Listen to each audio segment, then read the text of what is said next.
கேளுங்க, இந்த காய்கறிலாம் ரேட்டு அதிகமாக இருக்குன்னு வருத்தப்படுத்திய. இந்த கத்தரிக்காய், முருங்கைக்காய், அவரைக்காய், தக்காளி, மிளகா, இந்த மாதிரி காய்கறிலாம் ரேட்டு அதிகமாக இருக்குன்னு நிறைய பேர் வருத்தப்படுத்திய.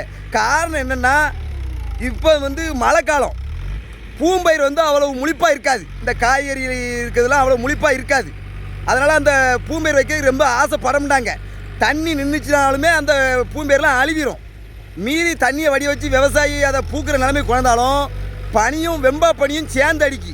வெம்பா பனி பூவை பிஞ்சு பிடிக்க விடாமல் கருக வச்சிரும். அதனால தான் காய்கறி அவ்வளவு அதிகமாக மகசூல் இல்லை.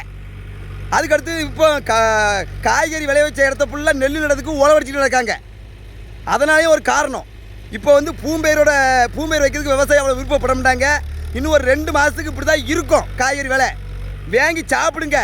பூம்பயிர் வச்ச காய்கறி விளைய வைக்கிற விவசாயம் நல்லா இருக்கட்டும், நினச்சி சாப்பிடுங்க, ஒன்றும் செய்யாது.